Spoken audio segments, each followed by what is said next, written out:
Da je v 21. stoletju še vedno mogoče kupiti sužnja, kot je razkril CNN, je pretreslo predvsem evropsko in afriško javnost, ki sta v migrantsko krizo najbolj neposredno vključeni. Na migrantski poti, ki je že sama po sebi zelo nevarna, prihaja do številnih zlorab, a doslej se o njih ni veliko govorilo. Problem se je v središču zanimanja svetovne javnosti znašel šele v zadnjih tednih.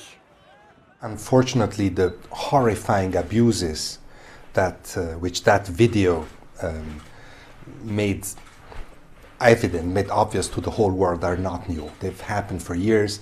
We and many others have been saying this for many years. I think the merit of that video is that it has now put the issue on the international agenda.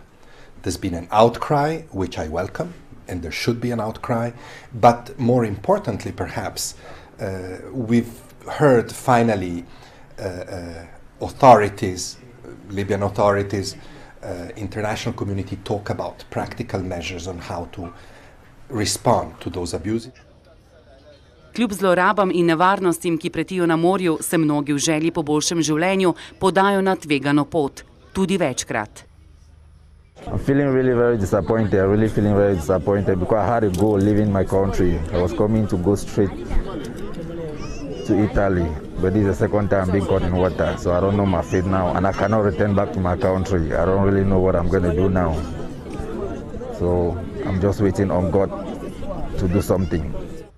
Toda tisti, ki jih med njihovim nezakonitim potovanjem v Evropo ujamejo libijske oblasti, se ponavadi sploh ne zavedajo, kakšno srečo so imeli. Sredozemsko morje je vzelo že prenekatero življenje, obupani in utrujeni migranti pa so lahka tarča trgovcev z belim blagom. O tem problemu so pred dnevi razpravljali tudi voditelji držav Evropske in Afriške unije in napovedali odločen boj proti kriminalcem. C'est un trafic organisé.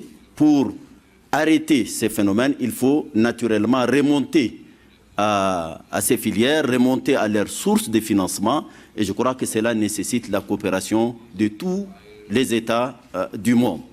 Il faut identifier ces gens, il faut tarir les ressources et il faut les traduire en justice. Je pense que ça c'est une démarche absolument logique. Toda migrantska kriza v Sredozemlju ni edina, ki terja takojšen odziv Visokega komisarijata za begunce. Bangladeš je zaradi beguncev iz Mjanmara na kolenih. What we have said to Bangladesh and Myanmar is that we're available to help them craft a return plan that is both realistic and rights-based, respectful of the rights of the people, but also that's the only way to make it work and to make it sustainable.